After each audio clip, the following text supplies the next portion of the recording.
Let's find out. First up this week, we go on a card drafting tour around the globe in Boomerang. Next up, we walk with animals and talk with animals in Ark Nova. And last week, we continue our exploration of TV-themed games from yesteryear in Space 1999. I'm your host, Celeste Angelis, here with my decades-long gaming buddies, Evan Bernstein. Hello, everyone. Ed Politis. Hey, guys. It's time to game.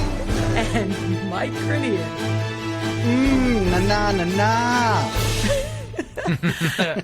Our first game up this week is Boomerang, designed by Scott Almus, published by Grail Games in 2020. Number of players 2 to 4, ages 10 and up. Playtime 15 to 30 minutes. Okay, Mike, tell us what's in the little box. On the cover of the box, a majestic bald eagle sails proudly by the patriotic Lady Liberty and the stoic faces of Mount Rushmore. America. Inside, you'll see... That's so America, this cover. Inside, you'll see 28 location cards, 4 mini pencils, and a score pad. Loving it. Yeah. That's what's in the box. Well, before we throw this boomerang to our game explorers, Evan, give us a quick turnaround of the rules. Boomerang is a draft and write game. You know, there's roll and writes. This is a draft and write, in which each player will travel on routes across the country to score the most points. And there's 3 different flavors. There's Boomerang USA, there's Boomerang Europe, and Boomerang Australia. Right? So depending on which game you're going to play, you're going to get that particular map. So each player gets a copy of the map, and it's filled with letters along routes spanning the map. At least it is in 2 of those 3. What you do is you deal 7 cards to each player. You draft 1 card and place it face down. Then pass and draft again, face up for the remaining 6 cards. So now you're going to have a hand of 7 cards. Then score your hand. First, compare the last card to the first card in your hand and score the difference. Next, score the icons by their colors. There's green icons, yellow icons, and blue icons, and each of those color icons gets scored differently. And finally, each card has a letter, so you mark those on your map. So be the first to, for example, build a transcontinental railroad, and you'll earn a bunch of bonus points. Or fill in a particular region of your map first, and you'll also get bonus points. You do this for 4 rounds. The most points win, and they get to come back and play Boomerang again. Yay! So we played more. We played 2 versions of this game, both USA and Australia, on Board Game Arena. And what did we think of the look of the game on BGA? I mean, you're missing the pad, but otherwise, it looked pretty good. You can really get right up there and look at him. Yeah, that's a good point, Ed. Let's first talk about the cards, but I want to get back to that idea of missing the pad. So, in this game, you get pictures of where you're going, right? And they're kind of cartoon style, would you say? Is that right? Yeah, I'd say, yeah. They're like a little comic cartoon kind of style to them. Yeah, and then you get sort of a cartoon map for yourself to cross off. Each one of us gets one of those. I liked the colors. I liked the colors and the breakdown, and they certainly did show landmarks and things like that. I would say that the art was decent. Yeah, I mean, it's stylized. Some of them look like they were photos. They stylized it in a kind of a soft way, but you can clearly point out all the landmarks. Like, oh, that's the Golden Gate Bridge.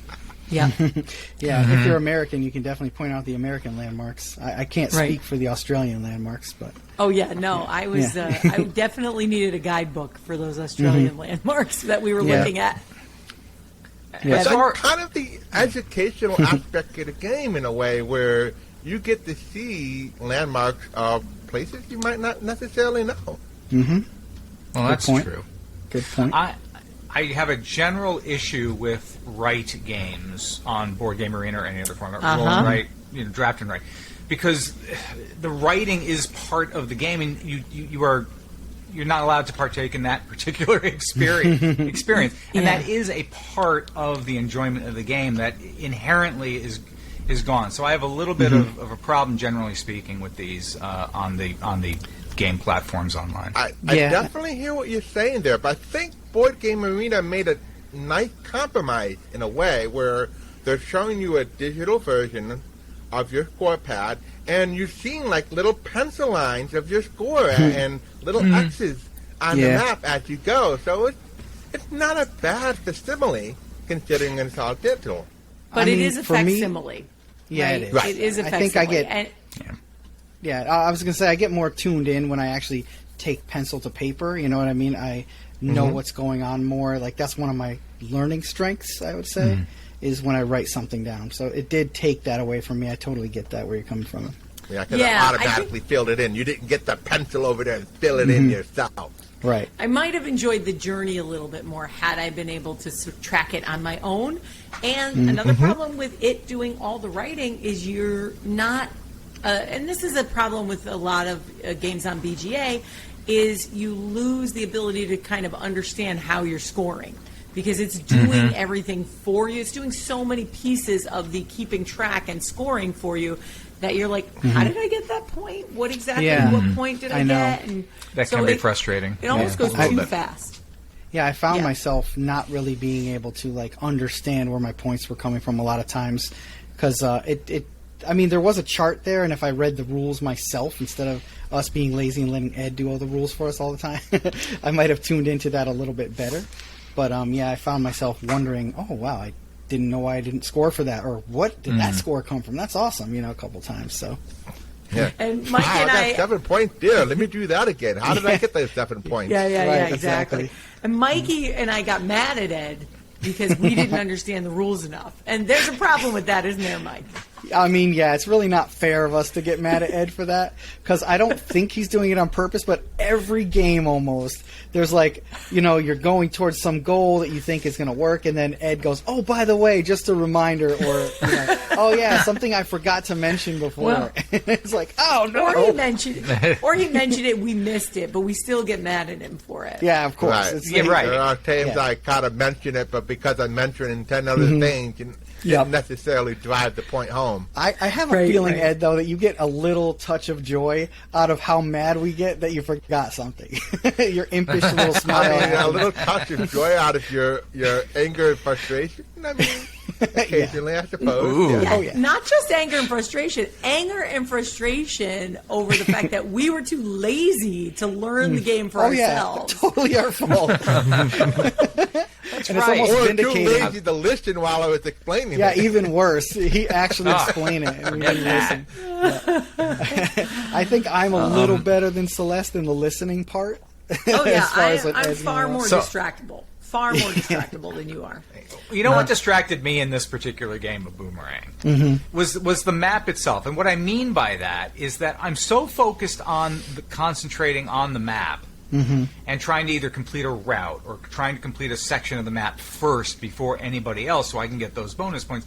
I forget that there's all these other ways to score, like the icons and stuff, and I wound up ignoring that to my own detriment. And the map points are only like 3 points per region. Like, oh my God, I got so distracted by the map. Why is the map so big on the pad if it counts for so few points? Yeah, I know. Yes, thank you. Yeah, it's a big open space. It doesn't need to be that big. And I love maps. I'm a mapophile. And so it's totally distracting. Yeah, I don't feel like the map really told us much either. You know what I mean? Like, there's four things in this region of Australia, but they're not like pinpointed around the map where they approximately are. They're just next to each other in a big blob. So I didn't really in the learn. region. Yeah, which exactly. is give an approximate location, and also it gives a guide to the color coding of the card. Well, yeah. So if you see the region is yellow on the map, the cards that correspond to that region are also yellow. Right. No, Celeste, your frustration would have been higher if you played like the USA map, because it's not just Australia which gives you the regions. There are the actual transcontinental routes that you're trying to score to go along the particular route to get extra bonus points. So That even made it more distracting. Yes, more Yeah. attractive. Right. But it was More kind of attractive. cool that it had that extra little like way to get points though, because you could collect the whole region or you can collect a line from coast to coast. Those Right. are both separate things. So if somebody blocks out the whole region, you could still get cards in that region that matter if you're trying to connect them across the intercontinental. Yeah. route. Our complaint is they Mikey didn't did count well, for I enough. remember. Oh yeah, with the routes, I did really well. That's why when I played the Australia, I'm like, man, where am I getting points now? I don't know what to do. All right, so Ed, you said in this game you need to have a plan A and a plan B. Why is that? Well, okay. For example, I focus a lot on the blue points, where like, okay, I'm going to pick one of those and go for it. 'Cause you could only score each blue icon once per game, and there's only 4 rounds. So if Yeah. you did your photos on one round, you can ignore photos for the rest of the game. Yeah. You So have I to was should, like, yeah. okay, I'm going to try to make this my photo round. But if you're not getting the photo cards, Right. maybe you need to change it up. You know, it's like, okay, maybe Mikey's getting photos right now. I'm just not Right. seeing him. I'm sitting to the right of him. He's passing me non-photos. So it's time to change up to plan B. Have to be Yeah, a little it was- flexible, yeah. Yeah, it was nice sitting on the other side of Ed. Like, I love how the computer separates us out in different spots. And yeah, because if there's a concentration of the one thing you're looking for in your hand, you know, you can't snipe it from the other players. Everybody Right. else is going to get a chance to see it. But if every time the cards come to you, there's one of that icon you're looking for, you can snatch it every time, and the person next to you will never see it. So yeah, there's a lot of luck of the draw in this game. It's not just strategically Yeah. passing, you know, and it's hard to tell what the other player's doing. So you don't really get that much of your strategy from trying to block the other players. It takes a Yeah. while for you to figure that out.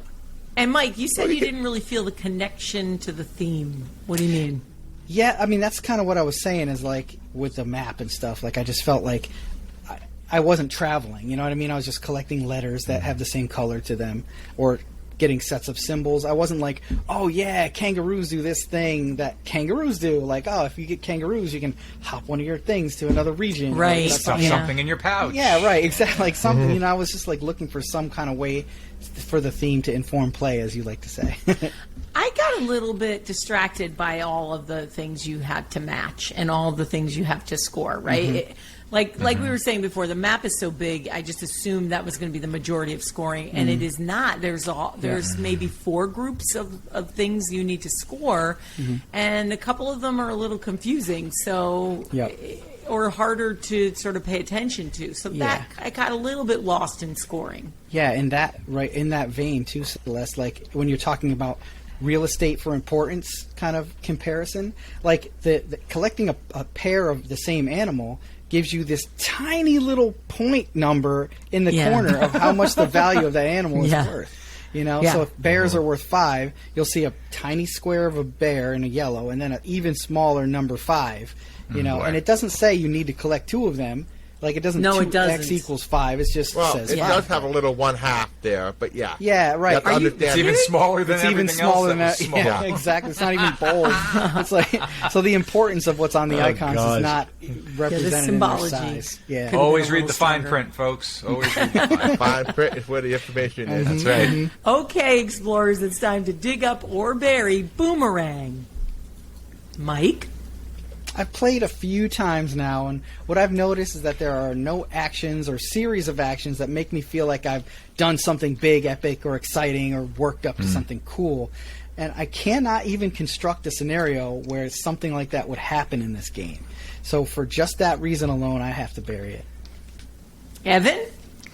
I found Boomerang to be a relatively easy to learn draft and write game. It had elements of planning along with a lot of luck of the draft. I didn't find the game thrilling either or breathtaking anyway, but it did the job. It played pretty quickly, and I think it's decent enough. I can't bury it, so I'm going to dig it up. All right. Ed? I enjoy the drafting element over just the randomness of rolling dice.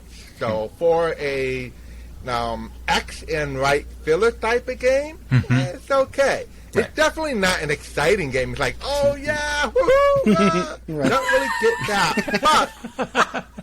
But as a filler, It's light enough for a light deck. Yeah.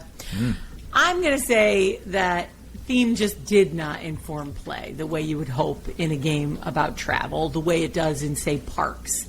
And so, I felt like it was more of a thin skin pulled over some math.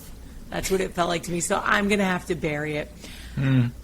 Well, guys, we would like to know if you have traveled, where you've gone, and what card games you bring with you.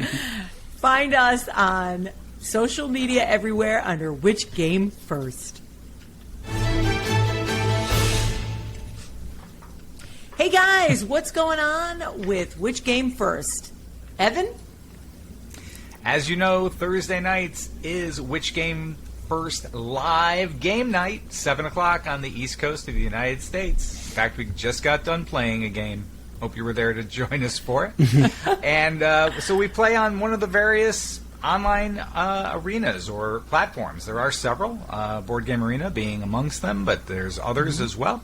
Yukata. Don't forget Yukata's there. And, You forgot a Yukata. Shout out to Old School.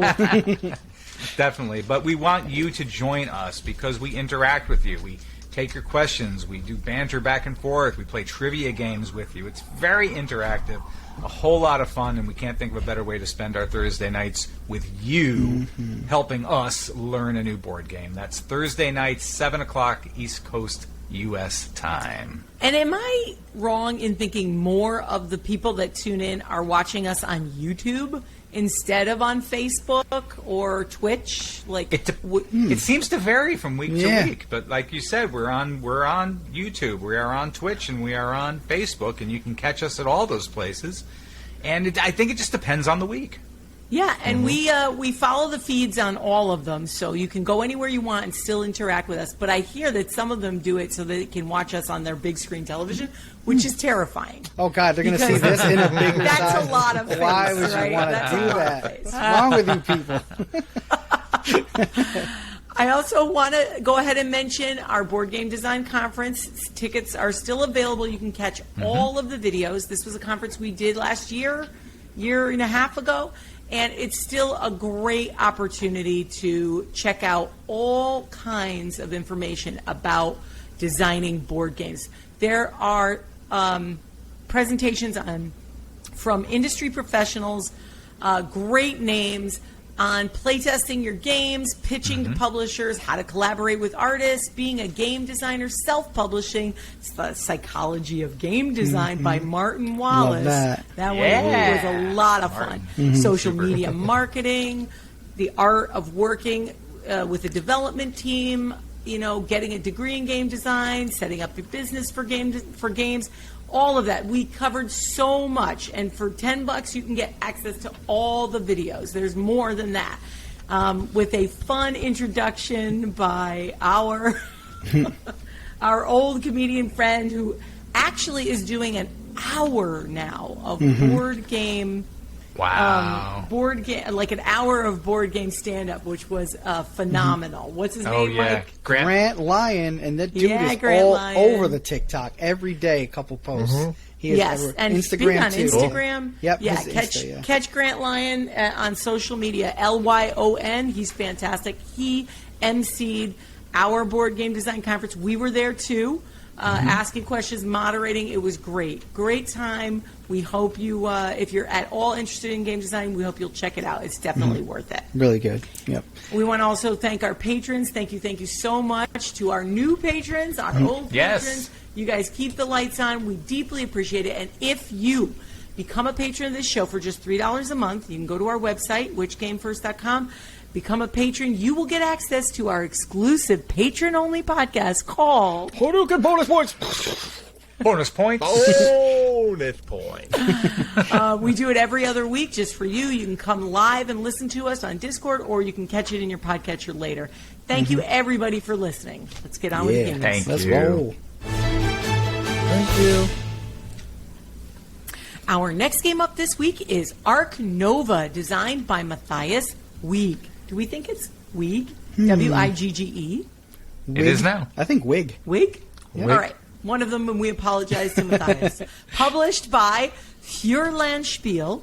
and Capstone Games in 2021. Number of players 1 to 4, ages 14 and up. Playtime 90 to 150 minutes. Okay, Hang on. Mike. Wait. Yeah. If it's published by Furlan Spiel, then maybe his name is Matthias Wieg. Yes, All right. Matthias Or Wieg. Wieg. All right, we there hope we go. that's right, and you're probably right. All right. Sorry. All right, Mikey, tell us what's in the box. All right. On the cover, we find a backdrop of pleasant blue-green hexes. We love hexes. With a Yes, group we of do. unlikely animal friends like elephants and tigers and such. They're just lounging on a giant jungle leaves that are floating in the ether. Inside, we discover a central game board, an association board, 8 double-sided player mats, 255 playing cards, 129 wooden pieces, and more than 250 cardboard tokens and tiles. And that's what's in the box. Woohoo! It's a lot of stuff. Wow, that is a lot of stuff. Where do we get to the It was rules? hefty. Yeah. Yeah, well, before we tell you what our intrepid archaeologists thought of this game, Evan, roar out some rules for us. Well delivered, Celeste. Thank you. All right, here's a real brief description of the rules, folks. We're going to have to talk about some details as we go into this. In Ark Nova, you're going to plan and design a modern, scientifically managed zoo. You're going to build enclosures, accommodate animals, and support conservation projects all over the world to achieve your goals. Your goals. The more appealing your zoo, the more income it will earn. The more conservation you perform, then you get to unlock special workers and buildings. And the more knowledgeable you become, the more animals and specialists and facilities you can access. So the gameplay is based on action cards. Each player has a set of 5 action cards. Those actions are animals, association, build, cards, and sponsors. We'll talk about those. What you're going to do is you're going to place your action cards in any order you choose. When you take one of those actions, you resolve the action, and then you move that card to the end of the line where it's least powerful. And all your other action cards get shifted into their better position. It's pretty simple.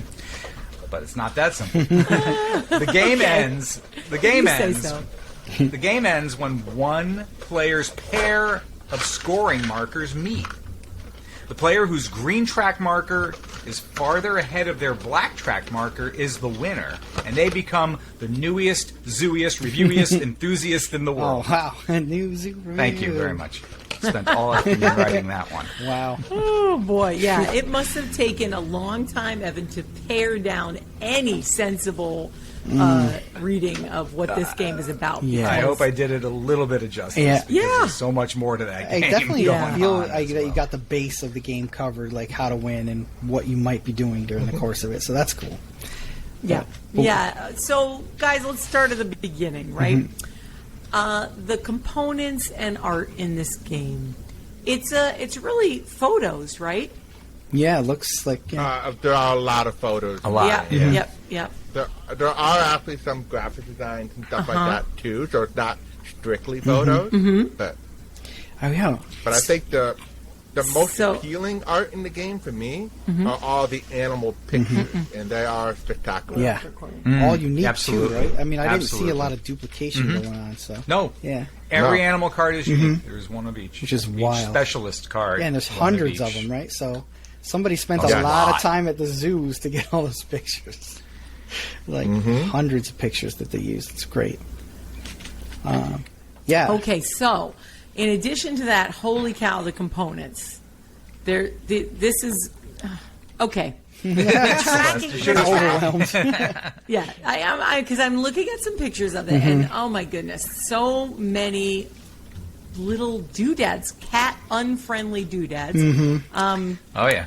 and the tracking. Yeah, it's high on the cat unfriendly scale. Yeah, absolutely. And be honest, how far up does the tracker go? The score tracker. It's kind of. Celeste. Yeah. The tracker, it's I think in the hundreds, right? We're at the 100 something mark here. But Celeste, here's the best thing. You have two pegs, one at the high end, one at the low end, and you're gonna and they're gonna race around the track, one going up, one going down until they meet. Right. So you're tracking your stuff in multiple different ways in this game. I found that invention to be that mechanic to be interesting. Really neat. Yeah. Okay. Yeah. Right. Because the end of the game is triggered when those two pegs cross each other. Right. Right. So you want to move one peg not as fast as the other peg. The negative point peg, basically, you want that to go slow, and you want the other one to go fast, so it meets it at a more higher scoring spot on the board. That's right. It doesn't matter. You want them both to move as fast as possible because your net score is the difference between the two. That's right. Yep. Your net score. Oh, right. yeah, right. How far apart they are. Correct. So it's interesting. I don't know that I've seen that mechanic before in any other game. I can't I'm not recall. aware of it either, and I think it's pretty clever. I thought the... Okay. Oh, sorry. Go ahead, Celestia. No, go ahead. Go ahead. I was going to say... I want to hear more. Well, another really clever part of it, I thought, was the action economy, like the way you use your actions. Because there's a lot of times where you're like, I want this action to be at its maximum, but it's like one away. So you'll use the one that's already at its maximum, even if you don't need it sometimes, just so you can bump that up into position for the next turn and plan. You have to make room for it. That's right. And planning out when you want those things to happen is a really big deal. Like, that's how you can be very efficient in this game, and everybody knows how obsessed I am with efficiency, so I was paying a lot of attention to those cards. That's right. If you want, say, for example, you want your animals action card to be in your top slot, but it's in the 4th slot instead of the 5th slot, 5th being the highest, you've got to play whatever's in that 5th slot, whether you want to or not, to make room so you can get your animal card into that top slot. Or if you're lazy and speed is important, but you still need a trigger as a 5, you can use one of the plus signs. Right. Which will take whatever it is and add a bonus to it. Like, no, it looks like a 4. I'm going to spend one of these bonuses. It's now a 5. And those cards upgrade, too. Yeah. You were about to mention it. neat. Go ahead and talk about that, Evan. I don't want to steal that away from you. Yeah. It's exactly what I was going to say. It was what you said. Is upgrading your action cards is also something I don't know that I've seen all that much in prior games. I'm having a hard time remembering that, but I thought that was brilliant as well. So my animals card is normal. I can upgrade it. Becomes Animals Plus. I forget what the size is. You flip it over and it goes from blue to red. Right. And the power the actions become even better for you when you perform them. It's undoubtedly more powerful. When you flip it over, you're like, yes, I got power That is, now. It feels so good. tough to achieve. Like, it's really tough to actually get to that because there's a lot of stuff you have to do before you get that kind of a ability to upgrade that. Yeah, and to that end, because I tried to concentrate on getting some of these action cards upgraded, I probably did so to my detriment again. You really have to concentrate on a lot of different aspects of your build as you go. It's hard to ignore one part of your engine, in effect, in order and have everything come out the way you want. You wind up suffering too much, and you find yourself in a hole that you can't crawl out of. That was Well, I kind of feel like the All timing of when you do those things is kind of important too, because some things will be more potent after you do other things. So, like upgrading the I can't remember what it's called, but the one where you go to like start these like altruistic projects or whatever, the to get new associations. So you want to get workers so you can do more stuff at the associations or upgrade that card because that'll help you to trigger buying more animals later because you have more options to buy animals when you upgrade that card. So thinking about your strategy, but also the ones that synergize and support the other ones and getting them done first is really important. Yeah, order of operations. Yes, absolutely. So, guys, I want to ask you because what you're saying is going very deep into this game. Yeah. This definitely seems like a deep game.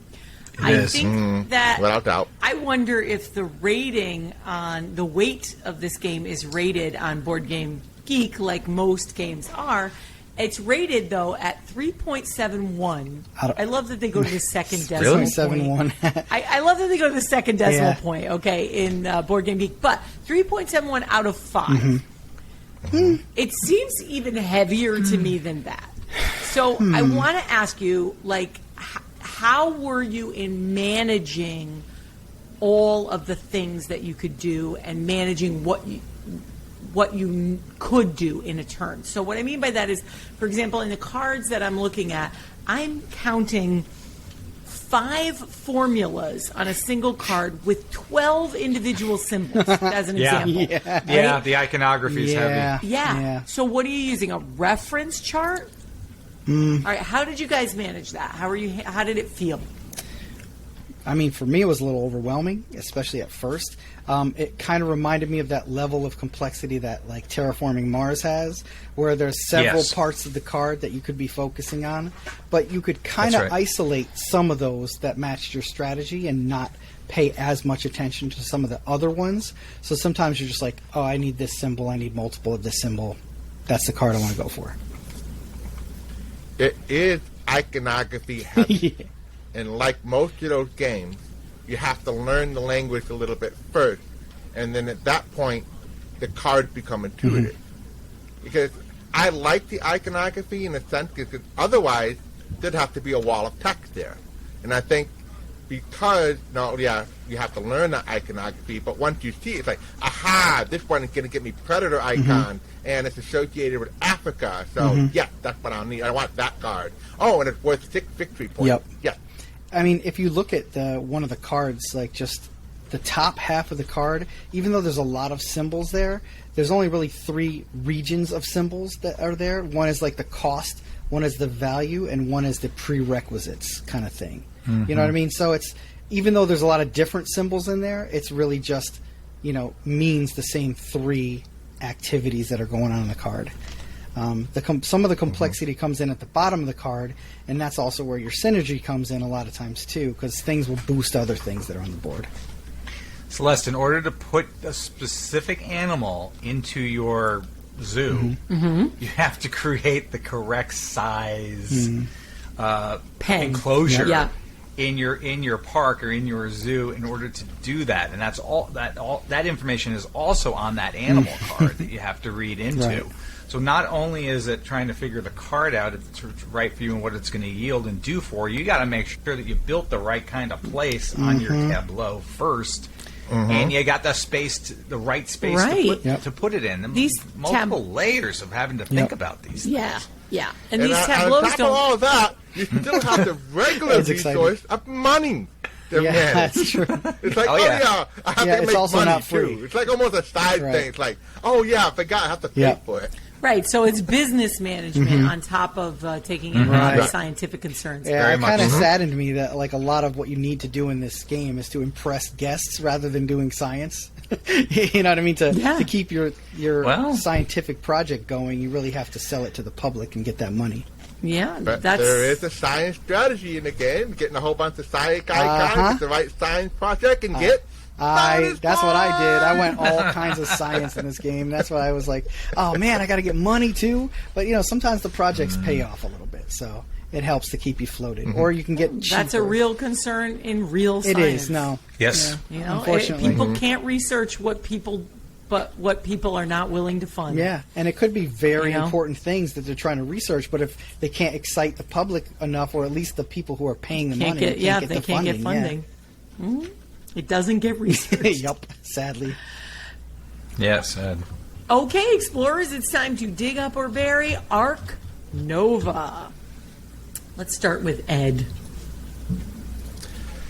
I very much enjoyed this game. Of course you did. It compared to me very much like Terraforming Mars. I played this game a few times now, and each time I tried different strategies, and I'm still looking forward to playing again and trying something new. So I'm going to dig up a nice new aviary right over here for my giant eagle. Thank you very much.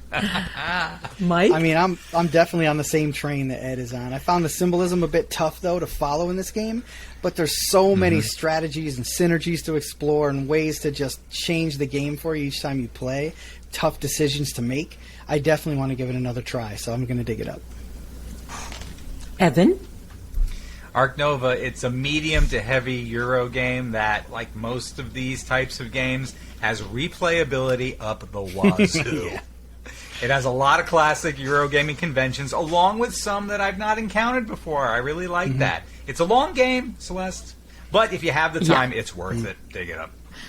Okay, everybody, we want to know what was your best or worst experience at the zoo. Let us know at Which Game First on social media.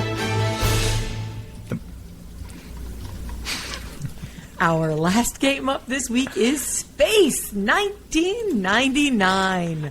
Designed in 1976, so you can just imagine. Game of the future. By Milton Bradley, number of players 2 to 4, ages 12 and up. Who cares? Playtime, whatever. It was the 70s. Nobody cared about playtimes. Friday night. That's all it is. Playtime Friday night. Yeah. I like that. All right, Mikey, tell us what is in this gigantic rectangular box so often seen in the 70s. The cover of the box, in no uncertain terms, lets you know you will be in space. It's plastered right in the middle of the box. There seems to be some oddball characters and a weird-looking spaceship that scream to me intellectual properties of a show long past its prime. Based on the hairstyles. Yes, the hairstyles and the spacesuits. Martin Lando's there. Look at it. When we venture into the endless sea of the universe, we discover a game board with a rotating secondary board on it. 16 ship tokens in 4 different colors. And a custom 6-sided die with 2 sets of 1 through 3 in green and red. And that's what's in the box. Well, before we tell you how this futuristic game went down in history, Evan, launch the rules. Yeah, there's not much to talk about here, but I'll give it a shot. It's kind of the opposite of Ark Nova. After Ark Nova, you need a break anyway. I do need a break. All right, so I'm going to read it to you as it's up on Board Game Geek. So check out the rules. They're right here on the back of the box. Oh, more? Back of the cover. More information on the back. Go ahead. Very cool. Space 1999, where no one can hear you scream at this game. The goal of the game is to be the first player to move your 4 spaceships home. During your turn, you can move 1 piece, either by moving 1 space or jumping over any ship or ships, like checkers. After you move, you then roll a die, and the board spins from 1 to 3 spaces, left or right. The end game usually consists of everyone moving their last ship back and forth until a lucky die roll is made. That's what's written at Board Game. They're telling you it's luck. I don't know. I kind of love that. I don't know. I don't know how else to put it. I thought that was as good as anything. So there's your rules. Jumping around space. Hopping around space. Spinning space. Spinning space. Spinning, hopping, All right. single Can we talk plane. about how the game looked? Okay, so let's get to it here. Before we even get to the game, let's talk about the television show it's based on for a Please second. do. Oh, Please gosh. do. So, Space 1999. Spoiler alert, Yeah, by if the you way. haven't seen the spoiler episodes, alert. there's spoilers contained in this upcoming talk. That's They right. are available on YouTube. The show only ran for a couple of years. Wow. So Yeah, a I couple. imagine they were pushing this marketing out the door as fast as possible, like this game. And like so many games of this era, they clearly only licensed like 4 images and they Yeah, just look at kept that. using Yeah, them. it's the same ones on the cover that I they mean- use on the inside of the box, right? Yeah. Yeah. The board. We've seen that before. At least they went ahead and got 1, 2, 3, 4, 5, 6 pictures. I give them credit because we have seen. I think the least we've seen on one of these games is 2, like 2 images from the show. So they went ahead and did that. Plus, they did. I'm impressed with the board that spins around. But the television show. Before we get there. Okay. 2 years, and I took a look at it, watched an episode, watched an Oh, you entire watched an episode? on YouTube. Now Oh, you cool. can I'm a fan of sci-fi. This was not so much sci-fi as Bonanza in space. Oh no! Come on. It had the best, as is usual in the 60s and 70s, the best fight choreography ever. You do not see punches being thrown at this violent level and actually physically clearly making contact with the other That's actors. awesome. No, punch me! Come on, Clearly, punch me! and that's the way they used to do it. It wasn't They full rolled on, with it, but but you yeah. could tell. Yeah, you could tell that there was definitely more physical contact than there is today. And I have to say, the outfits were white bell-bottom spacesuits, Oh, right? yeah. What else would you wear in space? No, they were rocking it full turtleneck. Oh yeah, White the good suit stuff. with a belt, a little sash belt that they tied off on the that's the side. good Heck stuff. yeah. Which said macho on the buckle or something. Speaking of macho, this show is all bravado all the time. Man. I mean, Oh, yeah. it made Star Trek look progressive. Shatner Star Trek? Yes, Wow. Shatner Star Oh, Trek my progressive God. compared to the That's saying machismo Wow. that was reeking off of this show. Who's the scientist guy on here? He looks like he's one of those evil, like, scientist guys. Yeah. Oh yeah, he's all Yeah. crouched over like something that's burnt, some like burning Yeah, he has some experiment. weird, like, rotating device that does absolutely nothing in front of him that he's studying. I'm definitely getting Baltar vibes. Yeah, Jesse. right. It looks like something from the Time Machine man. or something, right? Yeah. Look at that picture; it's awful. And everything was action packed. They had to talk like this, like space was an emergency all the time. Space ain't going nowhere, man. Trust me. No. All right. I only have vague recollections You of the saw it? show, Whoa. but I do remember as a kid having a toy replica of that spaceship. And the cockpit my God. detached. Dude. And Ed, I think they used that actual toy in the game as the spaceship flying around because it was all Oh, models. man. That's wild. Holy moly! So, wow, we can All talk right, about so- the game, too, maybe. But oh, there was a Yeah, game. Oh, we're going to go to the Maybe. game. it was fun talking about the show. Yeah, there's not. Yeah, let's talk about how this game represents the show. Apparently, Oh. this game It's like thinks- crap to me. That's my come on. opinion. Yeah, so this game basically is about landing spaceships on a spinning disc, which really doesn't have much to do with the Or game. space. I mean, the television show at all. Space is Yeah. kind of three-dimensional, too. Not far down, zero. Yeah, yeah. And I want to give a shout out to my friend Meg, who also, Hey, Meg. yeah, hi Meg, also brought us the Snoopy and the Red Baron game that we reviewed last episode. Yeah, she dug it found up. this game as well It's amazing. at a big flea market in DC, which is where she's from, and all the pieces were there. I'm very impressed. That is Impressive. impressive. I'm very impressed. All the pieces were there again. So thank you to Meg. And let's talk about it. So there's a crew. There's a moon base. Yeah. Yeah. Right? So how did it feel? Theme informed play? Space is three-dimensional, dude. Not one It's bit. not a I flat mean, plane. You don't How jump are spaceships. spaceship jumping? I mean, the spinning. I mean, galaxies do Galaxies spin, do. so that's some. The moon? But But other than that, what is going on here? It's it's checkers. a weird checkers. And, like, the board... It's checkers with a moving board. But it's like a right? 'Cause stuttering board, you know, because when you roll, it's either going left or Yeah. right. It's going one or two or three spaces left or right. So it's just going kind of like zigzagging back and forth, and you just got to get lucky that you're Oh, yeah. kind of lined up with where you're trying to go. Yeah. Yeah, that's right. Actually, I think it was 0, 1, Oh, or 2. 0. Yes. Yeah. Oh, that's yeah, right. that's right. The die. Okay, so these are the same die that were included in the game. That's SWAT. right.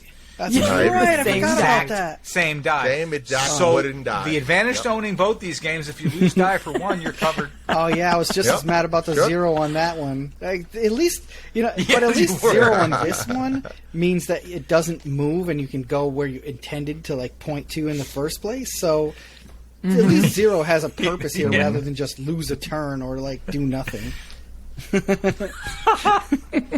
Oh, there isn't a 0 on the die. It's just that one of the dives don't Oh. nothing happens. Isn't that insane? Yeah, they have a result. no zero.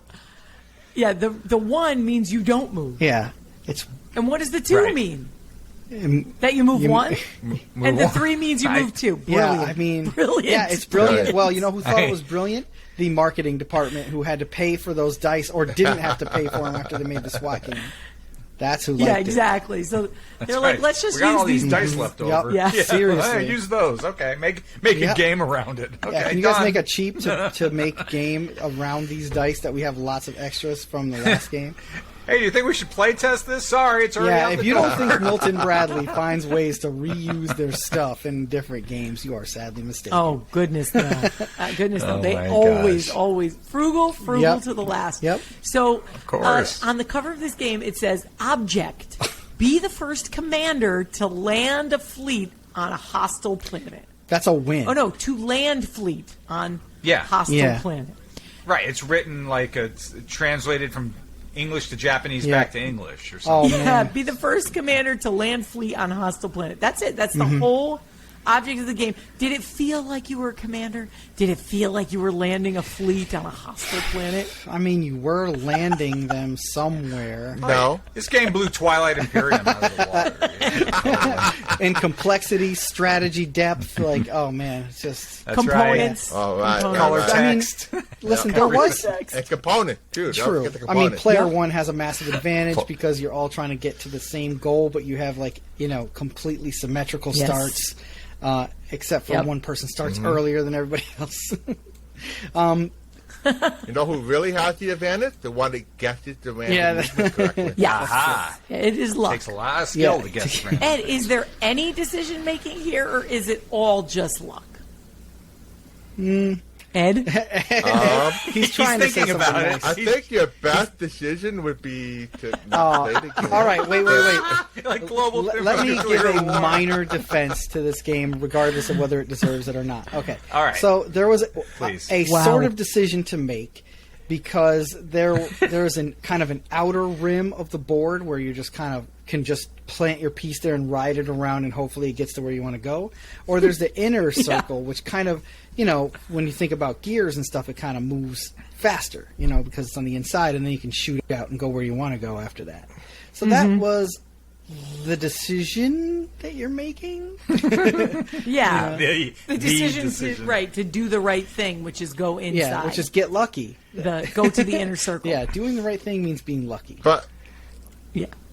it's actually a bad idea to go to the inside because the route is, without doubt, Yes. longer. Yes. 'Cause yes. there's The more inside dots circle towards is the center. slower. There The is outside at least two more dots you have to travel through Yeah. using the inner circle than Yep, the outer but the circle. difference The is that inside those has move more closer dots, to so your it goes goal a little faster on the inside. Yeah. Jumping Yeah. is the key here That's- because you can jump. Yeah. Set yourself up every other space so that you can do the mega jump. Yeah, 'cause you into can jump your own landing pieces, spot. Yes. Because everybody That's right. knows the science behind spaceships jumping like flies Yes, over each on a other. flat plane, Yes. Ed, on a Yes. completely flat plane. Because Yeah. that's what space is. Yeah, it Through has, the Milky Way. has something to do with dark Yeah, matter, I think. yeah. When you right, follow right. the tides of space on the flat plane, you can obviously use that momentum to jump other spaceships to a further spot. Everybody knows this. Right. Yeah. It's science. science, man. Okay, explorers. Let's do some scientific precision judgments here. It is time to dig up or bury space 1999. Let's see who's going to be the lucky starter. I think we'll start with Evan. All right. Okay, Space 1999. It's essentially Chinese checkers on Not a rotating even. board. And the fact that it rotates, I suppose that adds an element of complexity to checkers itself, but not nearly enough to make this game interesting enough to recommend to anybody. Even for the biggest Space 1999 enthusiasts that are out there, you all must bury it. You must bury this game. Beep boop. All right, The Mike. game relies far too heavily on luck, gives the player one a huge advantage, and there's a decision basically to make in this game. So, it just wasn't for me. I have to bury it. Just Or- for you, Yeah, Mike. I don't Just want to for speak you? for everybody out there, okay? I'm not so bold as to do Mike's cup of tea. Okay, Ed, you want to bring it home with what I'm sure will be a glowing review. that. Absolutely. Yeah, I want to hear Oh it. yes, Let's hear it. nostalgia might compel you to take a look inside this box, only to find out there's nothing about this show there. Yeah. The gameplay itself is boring. Ed says it's boring. Perhaps Harsh. there is a reason the age limit is from 8 to 12, and I'm not sure that it holds up well to that age group. Yeah. I'm gonna have to bury it. 8 to 12. Yeah. Ed, it is not very often you hear Ed say a game is boring. Wow. That is true. That's the damning. kiss of Yes, death right there. Harsh. All right, well, I don't think you're going to expect any surprises here. I'm not about to dig this one up. Although I will say I was very impressed with the spinning board. It works really well, and it has a very impressive quality to it, but that's the 70s game components, man. Some of them were very impressive. Like, almost like money was no cost, or people used to manufacture stuff back then.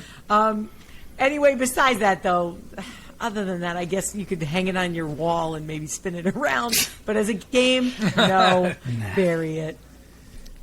All right. Well, have you watched Space 1999? And if you haven't, I recommend you go now and watch it. It is absolutely worth one episode viewing. Maybe you'll get caught up in the story and watch all, I don't know, 10, 12 episodes that actually aired. Yeah. Binge it, baby. Yeah. Spend a Friday, like you said. Playtime Friday. And we definitely want to know what you think of it. So reach out to us and let us know what you think at Which Game First.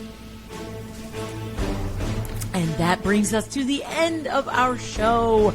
We look forward to hearing from you. Please reach out to us. We love to hear from you on our social media. TikTok, Instagram, Facebook, Discord, YouTube. We're there. Come see us. Come chat with us. If you would like more perks and content from our show, you can become a patron of this show for just $3 a month and get your exclusive access to our patron-only podcast called Bonus points. Happy Gaming Explorers. The year is 1999, so party like it. I gotta bring all of these animals to the Ark. I gotta use piers with them. In space, no one can hear you dance, dance, dance. Jump over Jump, the other hop. station. Bye.